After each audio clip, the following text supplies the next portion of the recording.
Do you remember the show Little House on the Prairie? The stories about how the Ingalls family dealt with the difficulties of pioneer life. We're going to talk about a scene today that you might have missed. A mistake that made it through the editors and into the final cut. You think you know everything about Little House? Not so fast. You won't find artists messing up lines or forgetting their cues in this blooper reel. No, this is much more subtle than that. Something that is right there in plain sight. Come along with us as we rewind, zoom in and break down every frame to find this scene's shocking secret. Get ready to have your mind blown as we find out. It wasn't changed in this scene. Take another look at the mistake from Little House on the Prairie. The show Little House on the Prairie, which was based on the books by Laura Ingalls Wilder, was a big hit. It ran for 9 seasons and had over 200 episodes. A lot of people liked it, so 17 Grammys, 3 Golden Globes, and 2 People's Choice Awards were given to it. The show was different from the books, but people still loved it. They liked how it dealt with problems like racism, poverty, adoption, alcoholism, and faith. There were even more intense shows that dealt with drug abuse, leukemia, child abuse, and animal cruelty. It's pretty heavy for TV. Even with all of its success and hard work, the show still had some strange times that made people wonder what was going on. Michael Landon may have had beautiful brown hair when he played Charles Ingalls, but that wasn't his real hair color. In fact, Landon had to dye his hair a lot, because it turned gray too quickly when he was in his 20s.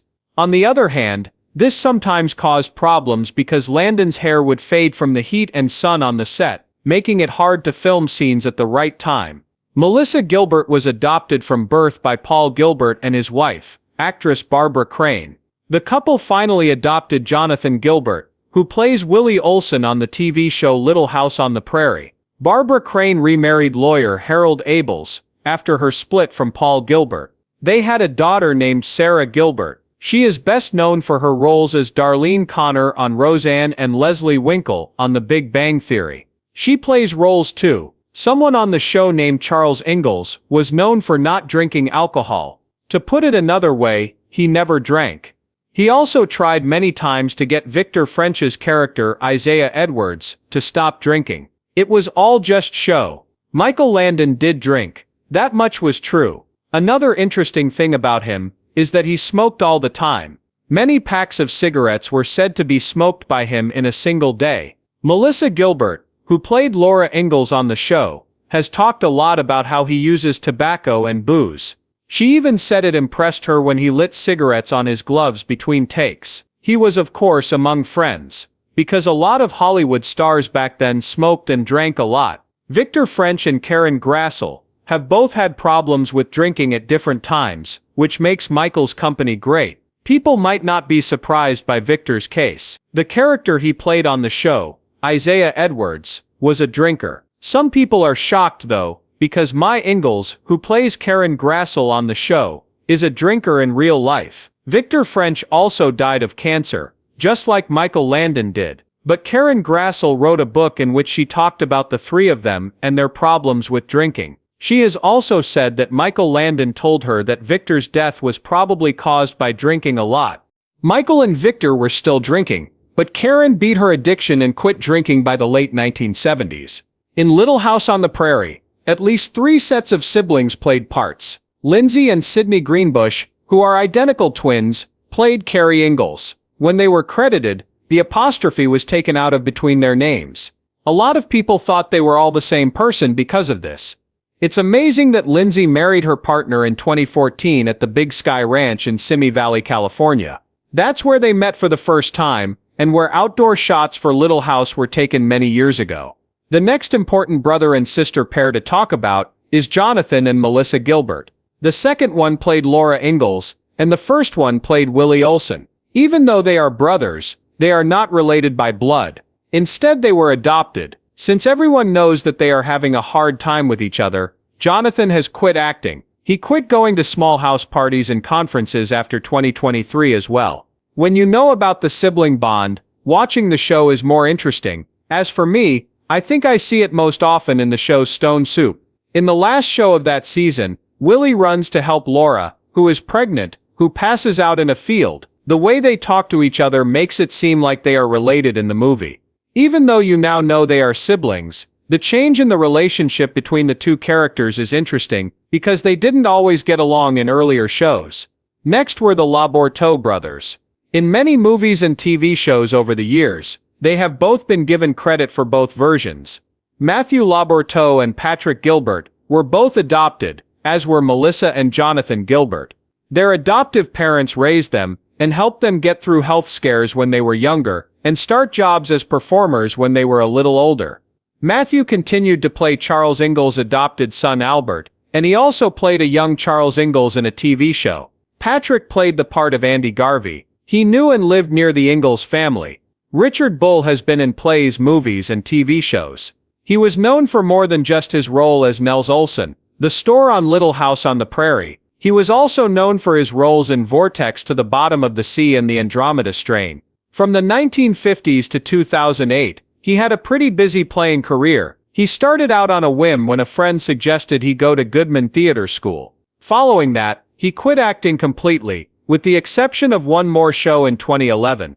It made Richard happy to think about his time at the Goodman Theatre School. In fact, the person who got him into the school in the first place left later, but he stayed. He learned that he liked performing on stage. In the years before the 1950s, he only did stage plays until he got his first job in a movie. During his work, which lasted about 60 years, he was in a lot of plays, movies, and TV shows. The only thing he didn't like about Goodman Theatre School was that he couldn't finish his studies because of World War II. As soon as the war began, Richard joined the Army Air Corps. He worked as a radio operator for almost 3 years. He was then let go and went back to acting lessons. It was clear that Michael Landon had worked on the TV show Bonanza before starting to work on Little House on the Prairie. The two TV shows had some of the same plots and songs. There was an episode of Bonanza called He Was Only 7. It was used for something else as He Was Only 12 by Little House. A few more episodes' plots were also used, though the titles were changed in ways that were hard to spot. Because of this, there are many things that are the same between the two shows.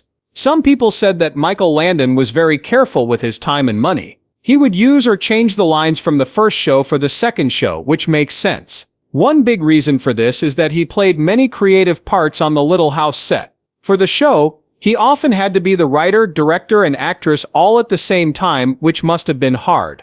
A number of actors besides Michael Landon also starred in both shows. One person who stood out was Mitch Vogel. In season 10, Mitch played Tommy in one episode of Bonanza. In seasons 12 and 14, he was cast as Jamie Hunter Cartwright. He played Johnny Johnson in 2 episodes of the first season of Little House. There wasn't much going on in the scene, but Grassel did have a slight with Landon. Michael wouldn't pay me when we were in the top 10 TV shows, so I thought, hey, let's talk about my contract again.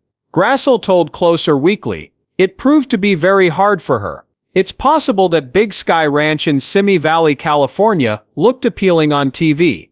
It was a little hard to film there though. Temperatures in the area were often very high. Temperatures often reached the triple digits. A lot of the time, actors would pass out or almost pass out from the heat. The ladies and girls on the set were especially likely to have problems with heat because they had to wear outfits and petticoats. In particular, Alison Arngrim was known for having trouble with the heat. Besides the heat, Alison had other problems to deal with. Besides that, she had to wear a wig that made her head bleed a lot. Alison had 2 well-known moms, you could say. Her mother, Harriet Olsen, was on the show, of course. Catherine McGregor is a famous stage actress who has been on some of my favorite TV shows, like Emergency and All in the Family. Harriet played her. Then there was Norma McMillan, who was Alison's real mother. She was also an actress.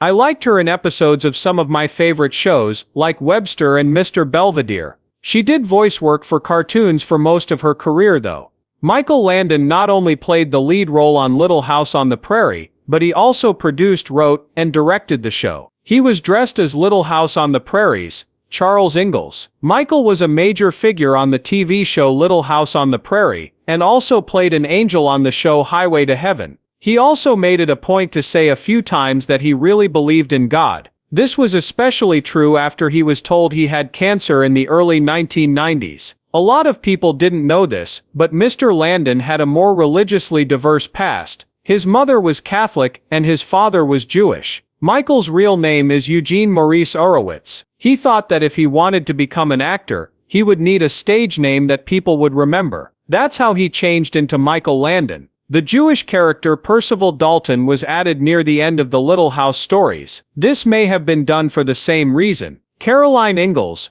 Charles Ingalls' wife and head of the family, was played by Karen Grassel. Like Michael, she changed her name, but he had a fake name. But she stopped using hers because he told her to. She went to the audition under the stage name Gabriel Tree, which is sometimes written as Gabriel Tree. Michael convinced her that using her real name, which sounded more honest, would make the show's viewers like it more. Because of this, she gets credit in Little House under her real name. She had a lot of success with it, and in later shows, people often thought she was someone else.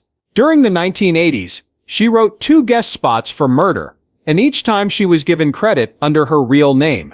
No matter how badly Paws tried to farm, he never broke an arm or a leg, just a rib or two, because Landon never turned down the chance to show his skin on TV. He was also said to have liked showing off his natural skin tone under his tight prairie pants. Melanie Gilbert became close with Michael Landon's family after being cast in Little House on the Prairie. She especially became close with his son Michael Jr. and daughter Leslie. Lynn Landon and Melissa's mom, Barbara Crane, became close and often went on vacation together. One day, Barbara told her daughter that Auntie Lynn and Mike are splitting up. Even though some cast members called 20-year-old makeup artist Cindy Clarico that makeup girl, Gilbert saw that Landon was paying a lot of attention to her while they were shooting, but she never thought he would leave his 19-year wife for her. However, Gilbert stopped talking to Clarico outside of work hours after Landon got married. She was still polite and professional when working with him on set. She didn't talk to Landon again until 1990, when she saw him at the wedding of Leslie Landon, which was after Little House on the Prairie were over. Due to his public breakup with Lynn, Landon lost a number of high-profile marketing deals, such as his long-term deal with Kodak. During the 4th season, Mary Ingalls lost her sight. Melissa Sue Anderson, who played Mary, told the Albany Daily News that it was the only time in TV history that a regular character had lost their sight and never got it back. Because of this, it was exciting and hard at first, but it became very hard to keep up over time. Anderson first thought that the plot was a way to get her out of the script. He did say that she should trust me though. She was nominated for an Emmy in 1978 for her role, but she quit the show a few years later. The actor said that Mary's blindness made it harder for her character to do some things. She finally chose not to keep doing the show, so there are only 3 episodes in the 8th season. Laura on the show was married to Almanzo Wilder when she was 17. Melissa Gilbert, on the other hand, was a very innocent, single 15-year-old whose first kiss happened on a set. Before this, she had only kissed 3 boys. The first kiss she had with Wilder, played by Dean Butler, 23, made her feel awkward, because he had the least amount of facial hair. Even more scary for the youth was the thought of having to share a bed with him after they got married on the show. Butler sang some lines from Strangers in the Night softly into Gilbert's ear before the cameras started rolling, to help her laugh off her stress. Gilbert's attempt backfired badly, making her look bad, and she begged Michael Landon to limit any romantic scenes between Laura and Almanzo to hugs or kisses on the cheek. A lot of people really liked the episode Bunny, in which Nellie gets hurt after being thrown off the horse she won from Laura in an earlier episode. Soon after Laura finds out that Nellie has been lying about being disabled to get attention, and that she can walk, the important thing happens. She gets back at Nellie by pushing her hard. When she gets to the top of a hill in her wheelchair, Arngrim had a plaster cast on her arm, because she had just broken her wrist in a skating accident. A rickety wooden wheelchair from the 1870s was also used to push Arngrim down a rocky hill, so they could record her screams for the close-ups, even though Nellie's fall from the chair into the pond was done by a stunt double. There were safety ropes around the chair, but before the second take, a team member said, "What a mess." The rope broke as the director yelled, "Action!" You could hear Arngrim's scared screams as she rolled and bounced down the hill, fighting with one hand to stay in her chair. She just didn't know it. For the first 2 weeks of shooting, An old curling iron that had to be heated in the oven was used to torture Arngrim's hair into a series of sausage curls. It was finally decided that a wig made just for the person would be more cost and time effective, while also being more humane. To keep the wig in place, a huge metal comb and a lot of long straight metal hairpins were needed. These hairpins often poked Arngrim in the head, which made him bleed. In 1981, Jason Bateman got his first TV role as James Cooper Ingalls. He would go on to win an Emmy for that play. Like Landon, Bateman became a TV director. In 2019, he won an Emmy for directing his own movie Ozark. When asked by Variety, Bateman said that his first big job on Little House on the Prairie was the one he remembers most. People in that group had been working together since Bonanza, and they were very close as a family. It was a nice spot. Bateman said that Landon was like a father to him and guided him. He was the George Clooney of that time. The women wished they could be with him. The guys wished they were him. The team loved him too. When the show was canceled in 1984, Landon told the New York Times why he and the network had made that choice. This was caused by two things: Laura, played by Melissa Gilbert, and the show's falling ratings. He said that he thought a married woman shouldn't keep going to her father for advice. They didn't think the show would go on for so long. In 1984's The Last Farewell, Landon's last TV Prairie movie, the locals burned down Walnut Grove to stop a land magnate from buying it. Landon truly told them to destroy the sets with a bullet. Producer Kent McCrary made it clear that NBC had to return the property to its previous state, which meant that it had to look like it did before filming began. The Getty Oil Company and the Newhall Land and Development Corporation rented the land to the business. McCrary wanted to destroy the town, but Landon said no,